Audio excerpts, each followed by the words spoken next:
Pasaremos entonces a la siguiente etapa del taller, que será una mesa redonda donde estarán nuestros 4 panelistas del día de hoy y además un panelista invitado que es el maestro Joaquín Toro, coordinador regional de gestión de riesgos de desastres para América Latina y del Caribe del Banco Mundial. En nuestra siguiente mesa de discusión estaremos platicando con nuestros panelistas de cuáles son los siguientes pasos para implantar una estrategia nacional de incremento de resiliencia y sustentabilidad. ¿Qué pasos debemos de dar a futuro y cuáles deben de ser los primeros, en qué orden y cuáles serían las ventajas, desventajas y tareas a futuro? Me permitiré introducir nuevamente y agradeciendo la deferencia de poder llevar esta mesa de trabajo. Me permitiré introducir un poco el tema, preguntándoles, viendo los datos el día de hoy, sobre todo la inquietud de varias de sus presentaciones, del doctor Mario Ordaz, del doctor Gustavo Ayala, del doctor John Sharkovitov. ¿Qué tenemos a futuro? ¿Cuáles son los pasos? Y sobre todo, una parte muy importante, han comentado ustedes la necesidad de tener datos, de poder allegarnos datos para la toma de decisiones. Varios de ustedes han comentado que es necesario decidir y sobre todo invertir en esta toma de datos que sean reales, que sean estadísticamente adecuados. ¿Cuáles serían para ustedes, Banco Mundial también, sobre todo, los siguientes pasos o cómo podríamos financiar en nuestras ciudades, en nuestras latitudes, contar con información de primera mano? ¿Quién quisiera abrir la mesa? ¿Quién quisiera hacernos un comentario al respecto de la necesidad de estos datos?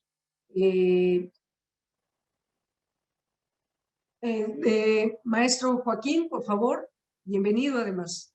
Muchísimas gracias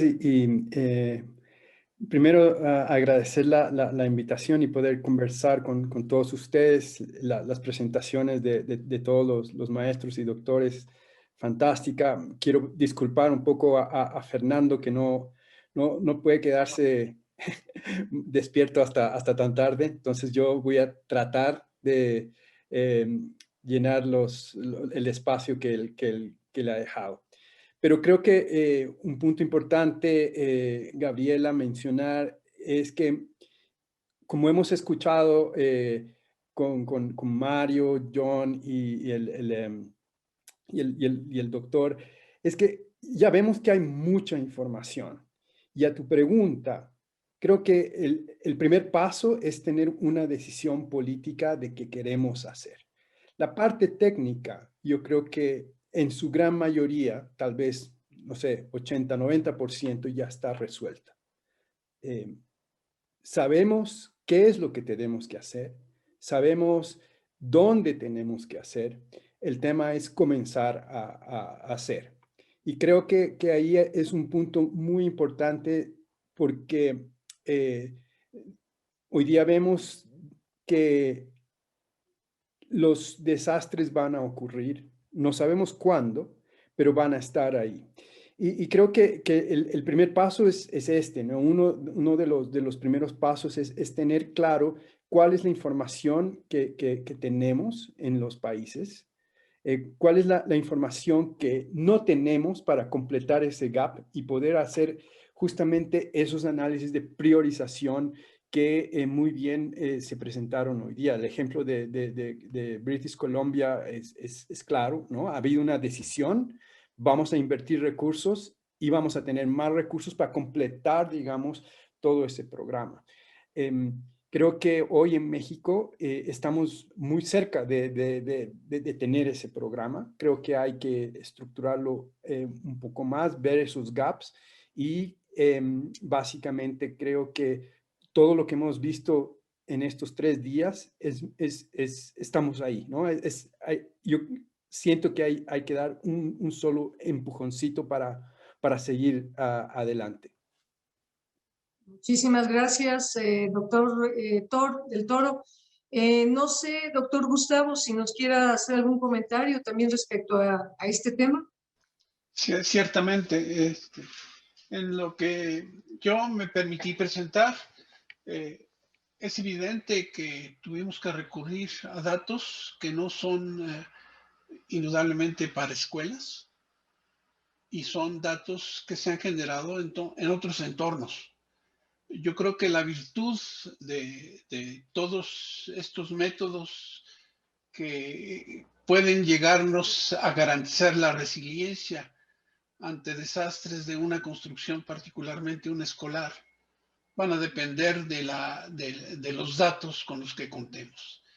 Es importante retomar este tema en nuestro entorno, dado que históricamente desdeñamos la información. Cuando se busca no existe o de existir es incompleta.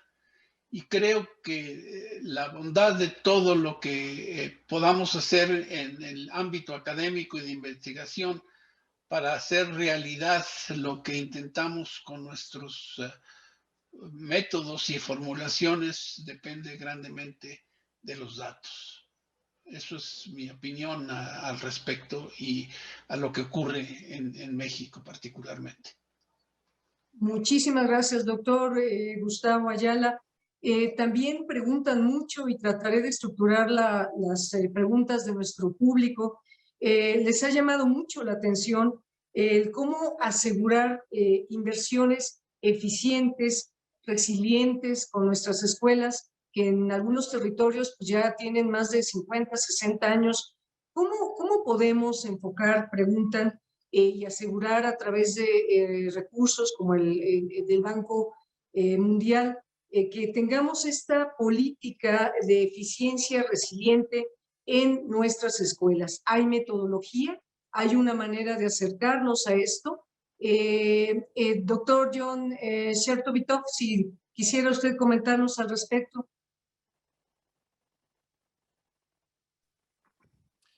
Yes, thank you. Yeah, the experience here was that, starting in 1990, there was a lot of interest to upgrade our schools, but it was very haphazard, and there wasn't a champion at the government level to make it happen efficiently and well.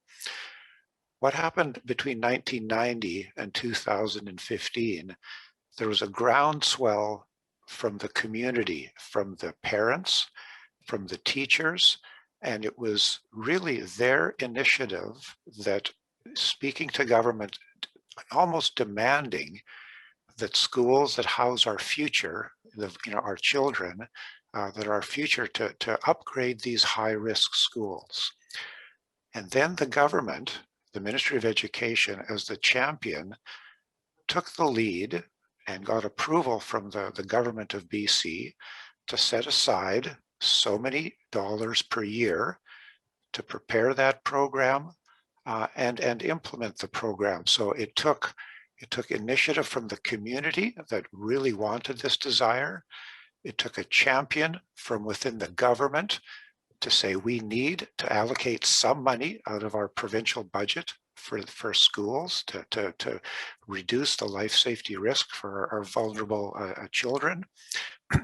And then, there's the discussion of data. And once these guidelines were started, as I mentioned, the first step was to assess every building in British Columbia to get that data, to put them in a bin of high risk school buildings that needed to be upgraded. So that's sort of the way things evolved here. And once the champion at government was there, once some money was there, and once the data was there, then it was just the details of implementing it in a consistent manner. And so, again, British Columbia, we're not as large as some of the countries that are being spoken about here. We have 1,600 schools, and about, maybe 16,000 individual buildings compared to the larger amount that have been spoken about. And about 1/3 of those were deemed to be high risk. So, it's a manageable size, and it's still taken 15 years to get halfway through. And I think the goal is that we believe in the next 10 years that will be done, and every child will be housed in life-safe school buildings. So that's a little bit of the background here.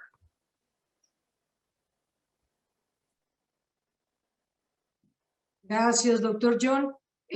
Doctor Mario Ordaz, ¿nos daría algún comentario a esta pregunta?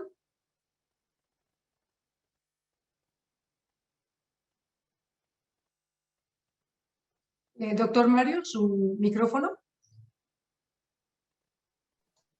Perdón, siempre Gracias. con el problema de los datos. Me parece que una de las cosas a las que se refería el maestro Fernando Ramírez en su presentación sobre que México está en una situación privilegiada con respecto a otros países, yo creo que una de esas cosas son los datos, justamente, ¿no? A mí me parece que, desde luego, siempre hay manera de mejorar la información que uno tiene, ¿no?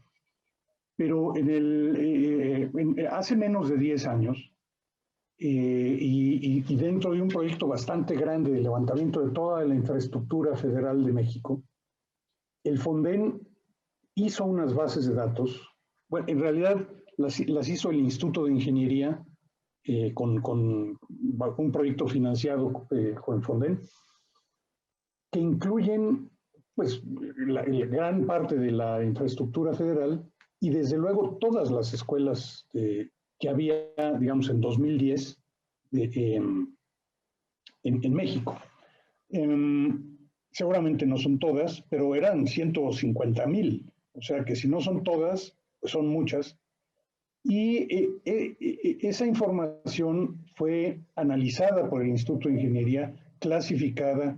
Las escuelas fueron caracterizadas en unos pocos cientos de sistemas estructurales. Se hicieron funciones de vulnerabilidad para cada uno de esos cientos de tipos estructurales y se calcularon curvas de riesgo, como las que estaba yo presentando, que se han usado desde entonces para que el Fonden ha usado, o quizá todavía usa, ahora ya no está claro que sea el Fonden, pero que el Fonden ha usado para operaciones de transferencia de riesgo, ¿no? Entonces, no tengo la impresión de que la falta de datos sea un factor crucial. Seguramente no están todos, seguramente se puede hacer algo mejor, pero tenemos una idea bastante buena de dónde están las escuelas, qué edad tienen, de qué tamaño son, de qué material están hechos, en fin, ¿no? Creo que con esfuerzos relativamente moderados se podrían complementar esas bases de datos y muy rápidamente estar en una situación de tenerlas actualizadas, ¿no? Una cosa que es muy interesante es que este esfuerzo que se hizo en el marco del Fonden no fue un esfuerzo de levantamiento, es decir, nosotros no fuimos a levantar las 150 o 160,000 escuelas. Esencialmente la información ya existía, estaba un poco repartida en diferentes dependencias gubernamentales, incluyendo el INIFED, y pues fue solo cuestión de que un organismo federal con buen músculo político fuera capaz de decirle a las dependencias, denme los datos. Porque las dependencias las tenían, pero en muchos casos los consideran suyos, ¿no? No del dominio público, sino suyos, hasta que la Secretaría de Hacienda, hasta hacemos nosotros internamente la broma, ¿no? La Secretaría de Hacienda ahí aplicó la regla de oro, ¿no? ¿Cuál es la regla de oro? El que tiene el oro pone la regla. Y le dijo a todas las dependencias, dame tu información, y se la dieron, ¿no? Entonces sí, yo creo que no estamos en una situación perfecta, pero tenemos muchísima información con la que podemos empezar a trabajar. Gracias, doctor. Le ha llamado también a nuestros escuchantes la atención el tema de las escalas que ustedes han estado comentando y que esto es una tarea a largo plazo. ¿Lo creemos? Realmente es un tema que debe de ser más hacia la prevención, hacia modelos que permitan tener una conclusión de datos que nos permitan prevenir. Ya lo han demostrado ustedes a lo largo de sus charlas, que más vale invertirle a prevenir que a estar atendiendo, porque resulta mucho más caro, ¿no? Nos preguntan cómo tomar o cómo analizar el tema de las escalas en ciudades y en territorios que son tan diversos. Hay ciudades muy concentradas en donde la atención a las escuelas, ya lo han demostrado, por ejemplo, en el caso de Colombia, puede ser mucho más, digamos, enfocado que en territorios con diversidad física mucho más difícil. ¿Cómo podríamos tener una metodología de mitigación de riesgo en este tipo de territorios tan diferentes? Maestro Joaquín Toro, ¿algún comentario? Claro, y muchas gracias, Gabriela, por esta pregunta, porque creo que también se conecta con la anterior.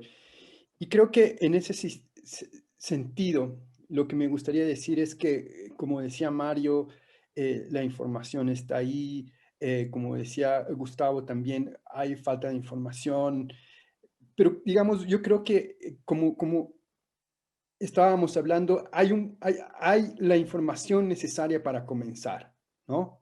Y lo que mencionaba Fernando, en México no estamos comenzando de cero.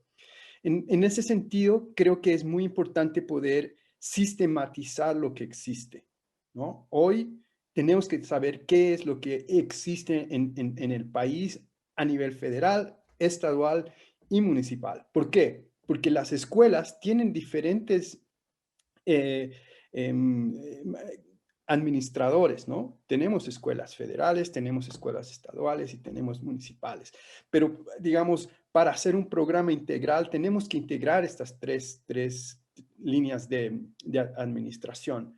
Creo que el tener una metodología clara, definida y que sea técnicamente defendible, como mencionaba en su ponencia el doctor Sherstone.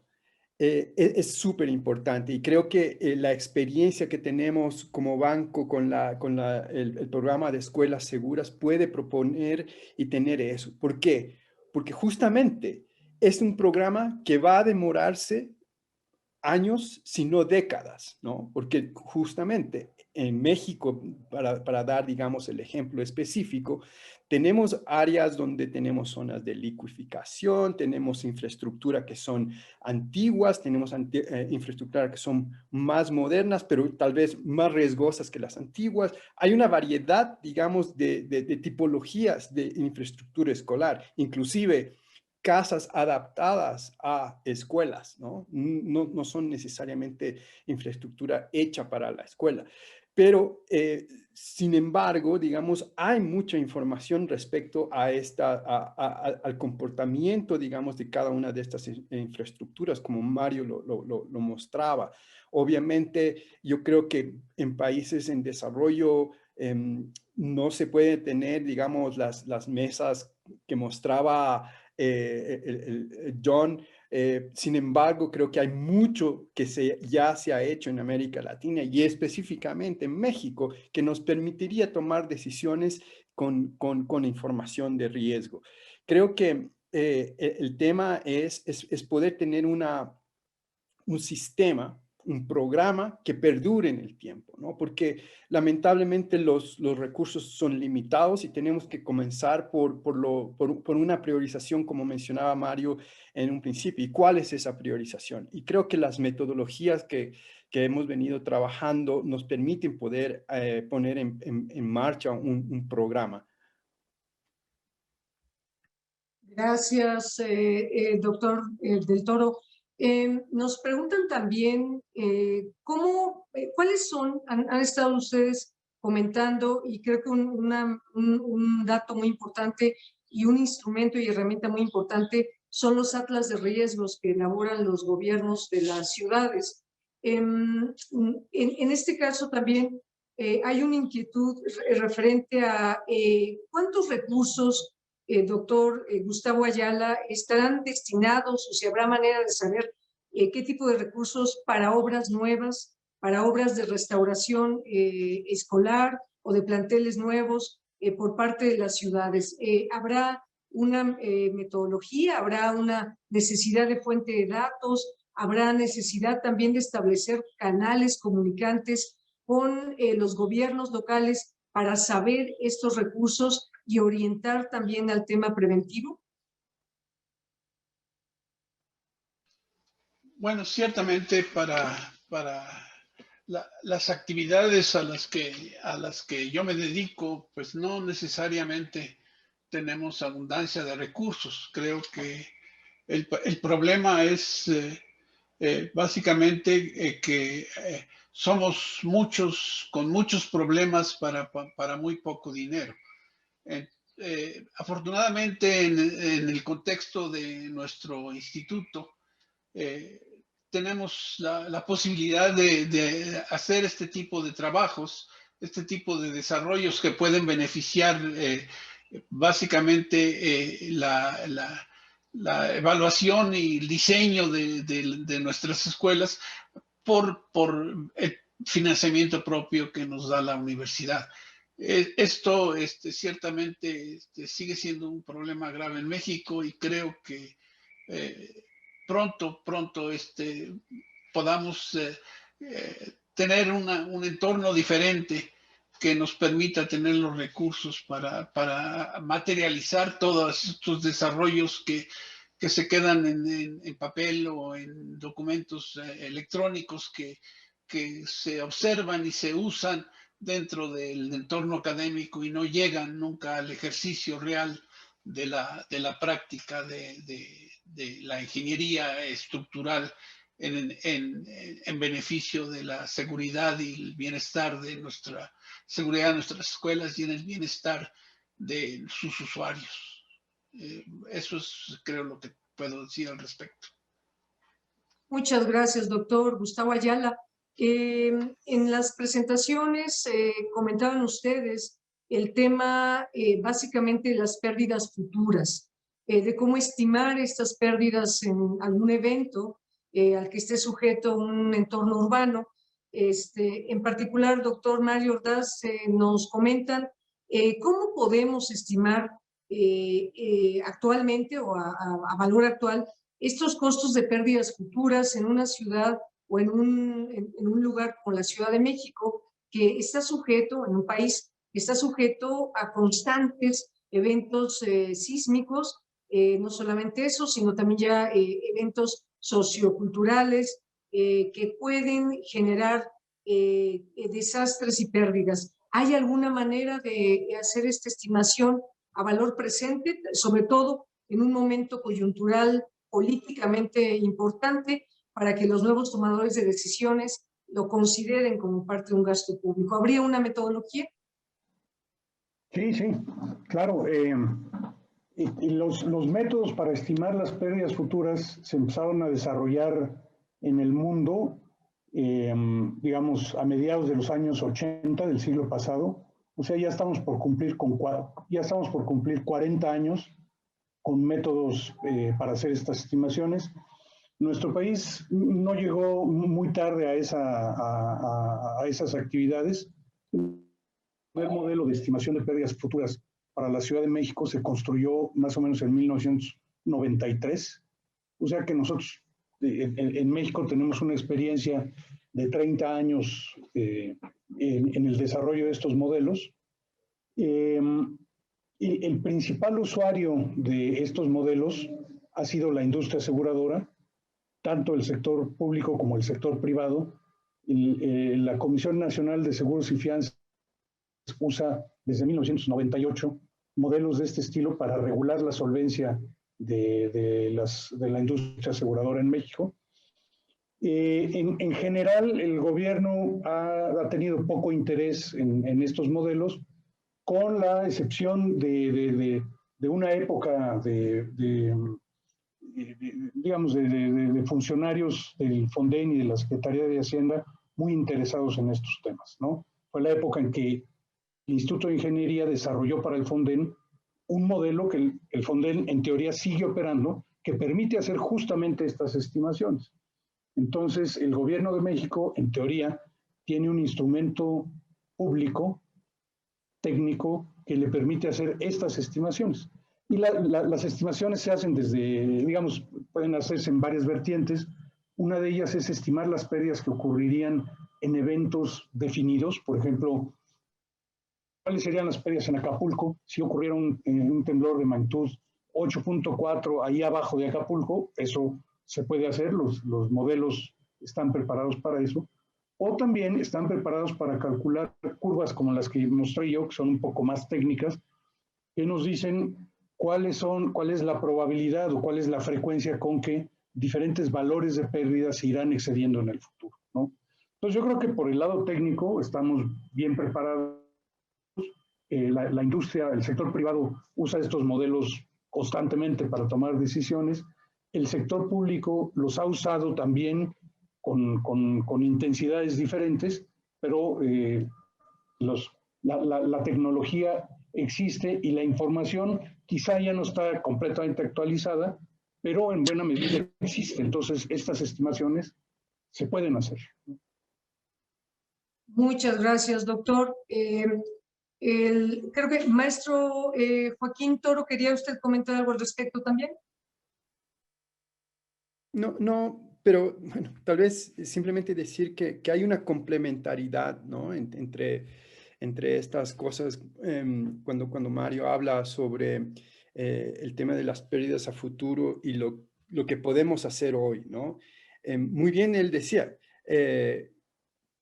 la importancia de tener estrategias en el tiempo que nos permitan, por un lado, tener estos programas para reducir el riesgo en la infraestructura escolar, ¿no? Eso está muy claro.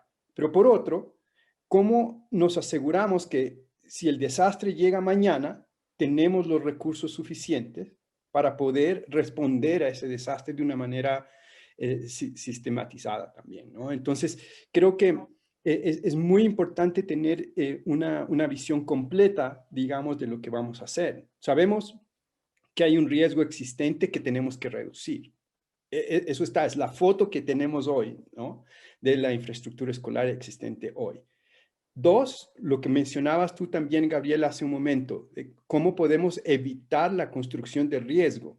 Es decir, lo que hablaba también John en las nuevas publicaciones sobre los códigos de construcción.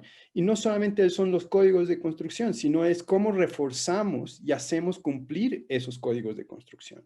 Y el tercero es responder a los desastres, porque los desastres van a venir y van a venir mañana o en 10 años o en 20 años. Pero cómo respondemos eficientemente, no solamente desde la parte física, pero sino también desde la parte financiera. Y creo que ahí hay como mencionó Mario, varias oportunidades, hay muchos instrumentos. Pero algo quisiera dejar muy claro acá, y es que los seguros no han salvado la vida de nadie hasta ahora, ¿no? Y eso es muy importante, ¿por qué? Porque no podemos decir vamos a tener unas estrategias de financiamiento de seguros para las escuelas sin hacer intervenciones y reducir el riesgo que existe hoy. Esa es la única manera de poder salvar vidas, ¿no? Entonces, creo que estas dos cosas tienen que ir de la mano, tanto a nivel federal como estadual, como municipal. Muchísimas gracias. Efectivamente, creo que lo importante de este tipo de mesas y de discusión es entender un fenómeno en todos sus ámbitos de una manera global.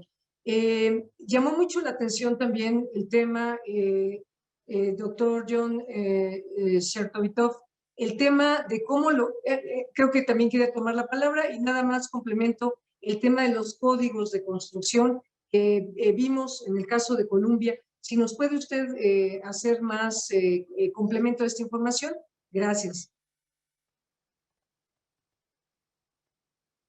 Adelante, doctor. Thank you. Is it possible just to share my screen briefly?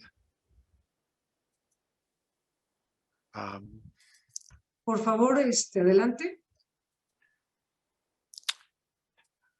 Okay.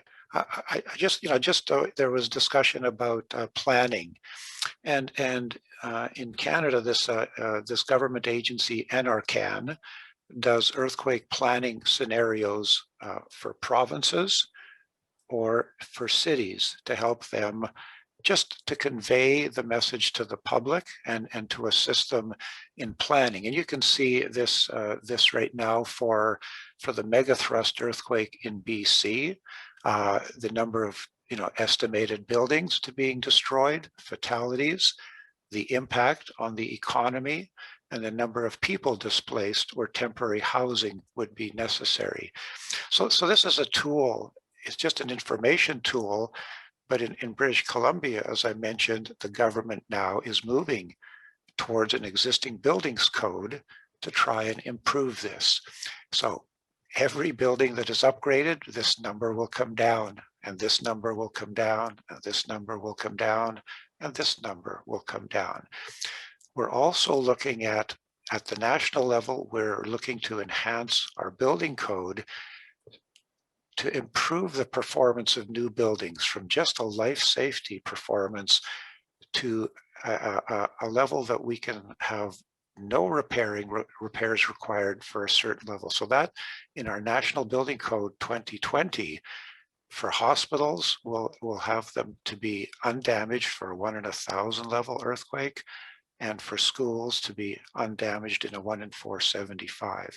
So we're trying to raise the bar for performance of new buildings so that a new building is not going to cause anyone to be displaced, reduce the impact. So I think these, people are talking about scenarios, and I think the public can understand this. They understand there's a large earthquake that can happen, and they understand that the programs will just start moving and reducing all these numbers. So again, everyone understands these numbers are not precise. These are estimates, but as a tool for provinces and cities to help them move into a plan, we have found these to be quite effective.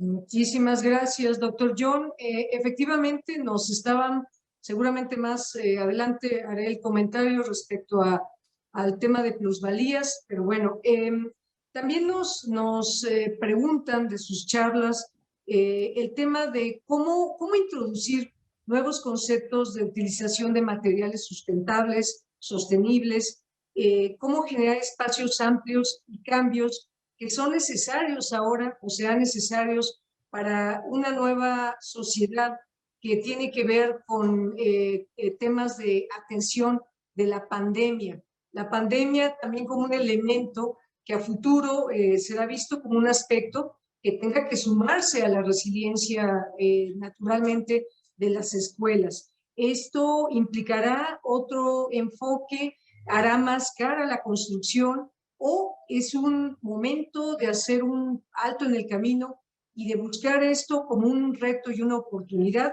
para que nuestras escuelas, nuestros arquitectos, nuestros ingenieros den la vuelta y puedan hacer más sostenibles y más preparados los futuros construcciones o bien escuelas ya construidas para estos temas de pandemia. ¿Quién quisiera opinar al respecto de nuestros panelistas? El doctor Joaquín Toro, por favor. Gracias, Gabriela.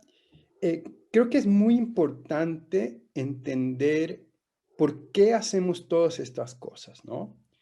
Y creo que en el fondo lo que estamos buscando es poder dar la mejor educación en un lugar seguro a la población.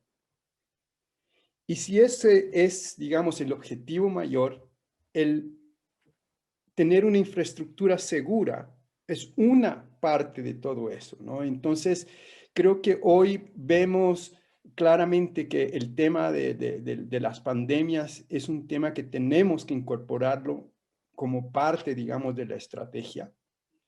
Y creo que no es algo nuevo, ¿no? O sea, es decir, el tema de poder utilizar un reforzamiento estructural, por ejemplo, como una excusa de poder integrar otros aspectos.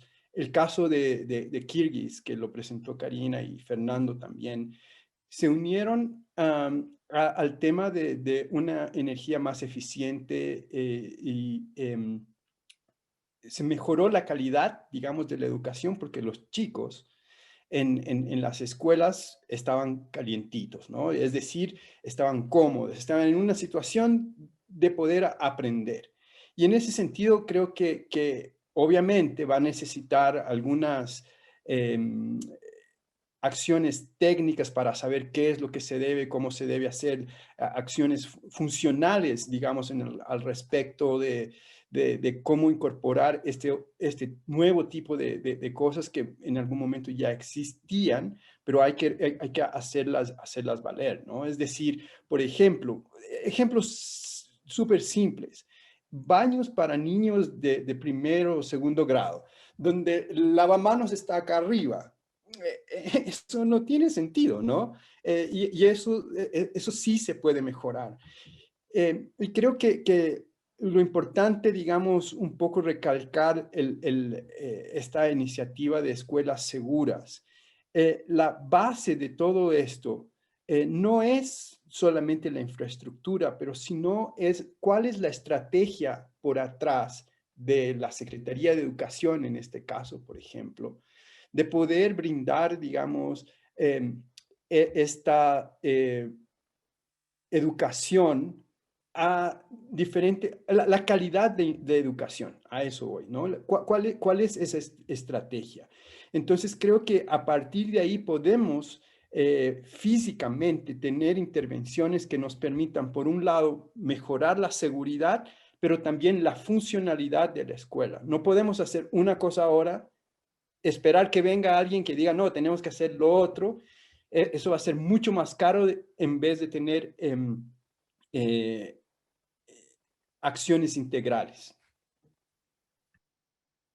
Muchísimas gracias, doctor del Toro. Doctor Gustavo Ayala, ¿algún comentario respecto a pandemia, protección civil? Ahora, como bien dicen, tenemos que atender todo. Los recursos son los mismos, muy limitados. ¿Qué opinión tiene usted? Bueno, ciertamente yo creo que como meta ideal en nuestro trabajo es básicamente buscar a través de nuestras recomendaciones de diseño, a través de nuestros métodos, la posibilidad de que poder contar con una infraestructura que particularmente yo considero crítica, una estructura escolar, que bajo situaciones de desastre como las ocasionadas por un sismo, nos lleve a estados de desempeño de ocupación inmediata. No es aceptable moralmente, socialmente, económicamente, que las estructuras se dañen. El impacto no es solo que los niños dejen de tomar clases, el impacto es el cambio en la estructura social y de trabajo que ocasiona el hecho de que los niños y los jóvenes no puedan asistir a las escuelas y formarse en esa estructura. Yo creo que la llamada de atención a nuestros diseñadores, a nuestras autoridades dedicadas a la normatividad, es ver los caminos bajo los cuales podemos llegar a condiciones de diseño que garanticen la ocupación inmediata. Se ha demostrado que el diferencial en costo por tener una estructura más segura es mínimo o hasta menor si tomamos en consideración el costo social, el impacto a las comunidades. Eso reflejado en pesos y centavos probablemente es difícil, pero ciertamente tiene un valor y un valor muy importante en la configuración de esa utilidad que puede tener una estructura o un sistema como es un edificio escolar. Muchas gracias, doctor Gustavo. Doctor Mario Ordaz, nos preguntan también el tema de protección civil y ciudades, escuelas más sustentables y escuelas más preparadas para temas de pandemia. ¿Usted coincidiría con que es un tema que tenemos que resolver prontamente? Porque además, como bien comentaba el doctor Gustavo, tenemos que ir modificando normas, tenemos que ir pensando, ahorita, bueno, el mundo está pasando por un momento bastante crítico, pero esto no sabemos si se va a repetir. ¿Usted qué opina? Pues, sobre el asunto de la situación en pandemia, la verdad no he pensado mucho. Sí hay algunas cosas que se agravan y que tenemos que estar conscientes, ¿no? Por ejemplo, si no tenemos hospitales como los que describía el doctor Gustavo Ayala, que sea susceptible de aplicación, de ocupación inmediata para temblores de cierto tamaño, no se puede, por otro lado, que sean de ocupación inmediata para cualquier temblor, ¿no? Siempre hay un temblor muy grande que... Pero si no tenemos esos hospitales, entonces, y tiembla mañana, pues los vamos a tener que evacuar, rodeados de enfermos críticos y altamente contagiosos, ¿no? Eso puede ser una pesadilla para Protección Civil sobre la que no nos hemos imaginado, o sea, que no nos hemos imaginado y que podría ser algo tremendo, ¿no? No tenemos, porque no ha sido del interés de las autoridades responsables, aunque tenemos la tecnología, no tenemos mecanismos que nos permitan hacer automáticamente evaluaciones de los edificios y decidir sobre su habitabilidad. La tecnología para hacerlo existe, falta el interés y quizá el dinero para hacerlo.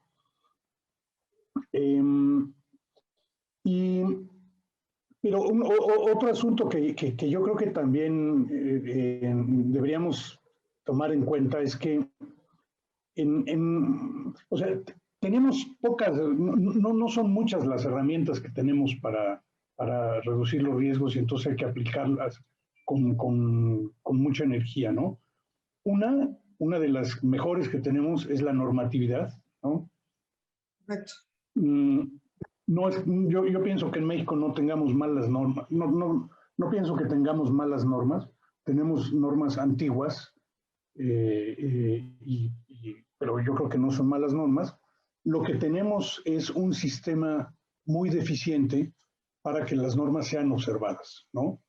Entonces, eso es un asunto de reducción de riesgo y un asunto de protección civil que es esencialmente un asunto de organización, ¿no? O sea, es una cosa que está en manos del gobierno hacerlo y que por diferentes razones no se ha hecho.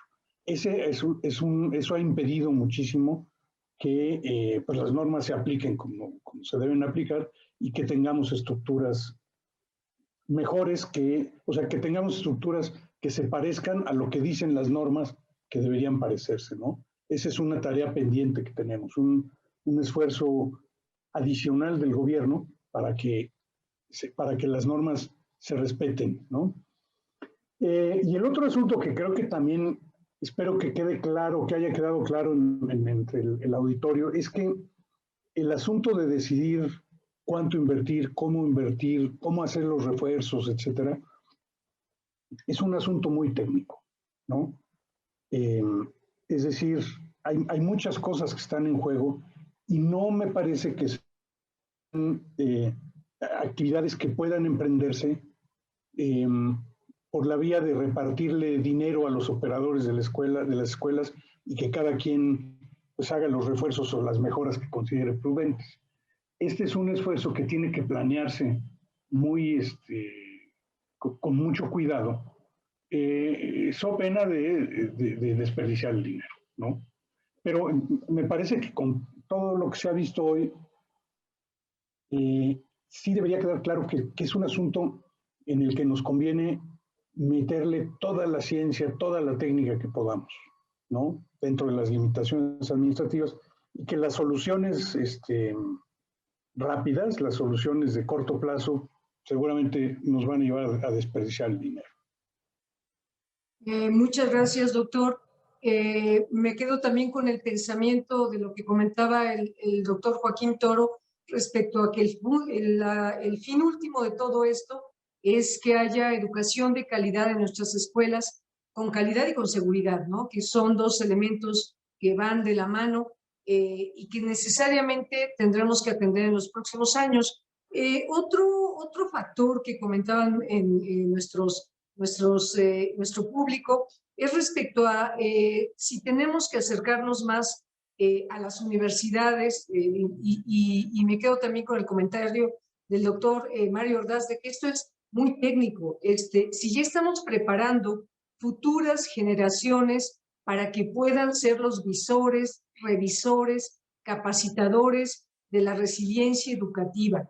De hecho, debería de haber una materia que fuera resiliencia, ¿no? En las universidades y que nos permitiera no solamente edificaciones. Ayer lo comentaba el doctor Renato Berrón de la Ciudad de México, que así como se evalúa un edificio escolar, pues se puede evaluar un hospital o algún otro equipamiento en las ciudades, pero deberíamos estar creando materias o acercándonos a las escuelas para que generemos una mayor cantidad de especialistas que puedan estar rápidamente atendiendo el tema. ¿Ustedes creen que debe de haber una rama de especialización?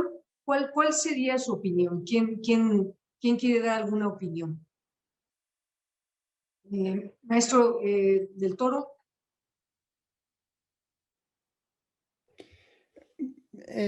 Sí, mira, yo creo que tiene que haber la especialización y tenemos que tener una inversión en el recurso humano, ¿no? Porque no son solo las escuelas, son hospitales y al final de cuentas son toda la infraestructura que existe en nuestras ciudades. Ahora, obviamente tiene que haber alguna motivación y alguna, vamos a decir así, usar ese recurso humano de alguna manera, ¿no? Y creo que y en México es uno de los países que tiene este recurso humano, ¿no? UNAM, de hecho, es una referencia internacional, no solamente para América Latina, para el mundo entero, ¿no? Profesionales como el doctor Alcócer, como Mario y Gustavo, etcétera, son nombres reconocidos internacionalmente. Ahora, ¿cómo generar que, digamos, salir un poco de la academia a algo real, ¿no? Es decir, algo que la gente pueda ver las acciones de la teoría hecho realidad. Y ahí creo que es muy importante que los países y gobiernos pongan, digamos, programas como los que estamos proponiendo con INEFED y la Secretaría de Educación, hechos realidad. El ejemplo de Turquía, principalmente en Estambul, tú puedes ver que hay ingenieros sísmicos, ingenieros estructurales, ingenieros modeladores, etcétera, que sí están viendo, digamos, todo lo que han aprendido en la realidad. Al caminar las calles, tú puedes ver hospitales, escuelas, infraestructura con actividades de reforzamiento estructural, nuevas estructuras, etcétera, ¿no? Entonces, creo que va por ese lado también, ¿no? No es solamente la necesidad de tener esta capacidad, pero cómo utilizamos y promovemos la utilización de esta capacidad. Y es un círculo vicioso, ¿no? Muchas veces vamos a decir, y en muchos países de América Latina, que no tienen, digamos, la fortuna que tiene México, estamos buscando recursos humanos y al final tienen que salir del país para buscar recursos humanos que puedan proveer estos servicios que se necesitan. Muchas gracias. Doctor John, ¿hay algún secreto ahí en Canadá que esté acercando o produciendo o generando más recursos humanos para este tema? ¿Nos comparte la experiencia? Gracias. Yeah, I'm not sure that we have more human resources, but I like the discussion. You know, right now our code, our Canadian code for new building is objective based. The objective being life safety, and we use these importance factors to get a little less damage for different buildings. There's a huge movement to move towards a performance-based code.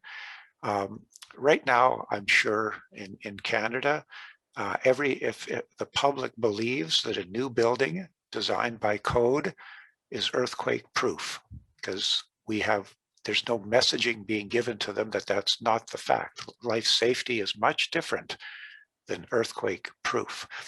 So there's a large movement here to move towards a performance-based code, so that the resources, all the engineering students coming out, all the engineers, they have all the tools to do this analysis and design.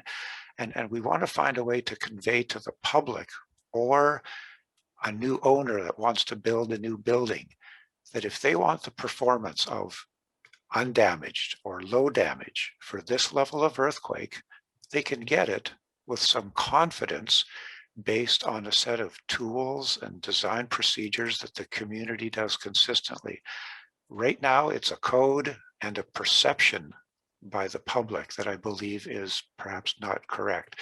So, you know, I'm really looking forward over the next 5 to 10 years as we try to move towards a performance-based approach, not just for structural, but the elevators in a building, the mechanical air and ventilation systems in a building, that for a certain level of earthquake, the owner of that building understands how it's really going to perform for a given level of earthquake, and they can choose their performance over as long as it meets the minimum building code requirements. So that's the initiative we're starting on here in Canada. It's going to take time, but you know, definitely, you know, all the engineering students and young engineers, yeah, they have all the skills to be able to do this.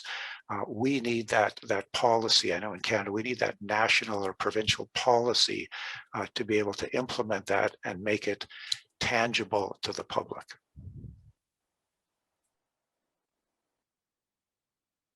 Muchísimas gracias, doctor. Tenemos varios temas que se nos quedaron en el tintero. Me permitiré, si ustedes tienen oportunidad con sus tiempos, hacer un resumen y estárselos enviando, porque hay varias preguntas que quedaron todavía por el tiempo. Yo ocuparía estos últimos minutos de la mesa redonda para pedirles un par de minutos de comentarios finales respecto a algunas reflexiones. Empecemos, por favor, por el doctor Joaquín Toro, si es tan amable. No, simplemente, Gabriela, agradecer nuevamente la oportunidad de estar en este panel con toda esta gente tan conocedora del tema y que han venido estudiando tanto tiempo. Y recalcar un par de cosas. Uno, que el conocimiento técnico existe, que la información para comenzar a tomar decisiones existe, y creo que lo que deberíamos mover hacia adelante es poder tener esta decisión política de avanzar y tener un programa federal, un programa estadual, municipal. Y creo que en ese sentido, tanto el INEFED como el CEP están en el buen camino, ¿no? Y en ese lado, creo que muchos, la doctora Lucy Jones del centro de California, siempre dice, ¿no? La gente se preocupa del cuándo y no del qué. El cuándo no nos importa, porque puede ser mañana o pueden ser en 10 años. Creo que lo que sí importa, y creo que la importancia de tener este panel y esta semana de hablar sobre la infraestructura física educativa es el qué, ¿no? Y qué podemos hacer para reducir los riesgos, para evitar los riesgos a futuro y reducir, hacer más eficiente la respuesta a los desastres. Creo que por ahí va y agradezco nuevamente a todos ustedes. Gracias, doctor. Doctor Ayala, un minutito, por favor, para sus reflexiones finales. Ciertamente, ciertamente. Bueno, yo quisiera primero enfatizar que lo que daña y mata no son los temblores, son los edificios. Sabemos en nuestro entorno, en un entorno de investigación, que es posible lograr construcciones seguras, construcciones resilientes. El problema es, y sigue siendo, cómo podemos comunicar a la profesión estos conocimientos. Y por otro lado, cómo podemos convencerlos de que son si bien son un aceite de resino que sabe muy mal al tomárselo, se van a sentir muy, muy bien después de un tiempo, cuando vean los resultados de su trabajo. Yo pienso que uno de los grandes retos no está en seguir impartiendo cursos y cursos y cursos dentro de un ámbito universitario, sino pasar la estafeta a las asociaciones profesionales que se comunican directamente con aquellos involucrados en los problemas y transmitan este conocimiento y particularmente transmitan el riesgo de las decisiones que tomen respecto al diseño de sus instalaciones. Creo que eso es lo que puedo decir al respecto. Muchas gracias, doctor Gustavo. Veremos muchas gracias algo. por su invitación. Muchas gracias. Gracias, gracias. Por favor, doctor John Chertovis, si nos da algún último minutito de reflexiones. No, thank you. And yeah, no, thanks so much. Great discussions today. Yeah, and what we found from this program, as I had mentioned, it was never about trying to be perfect or be technically perfect. It was about setting a standard, making it consistent. The decisions are made on a consistent set of data, on a consistent approach. And we know that doing these upgrades will save lives of the people that use the schools. And to make that program simple, consistent, and again, reviewable by this technical review panel, I think really gave confidence, to the school districts, the parents, that this was being implemented quickly, efficiently, and consistently, and we found that had a lot of value. Thank you.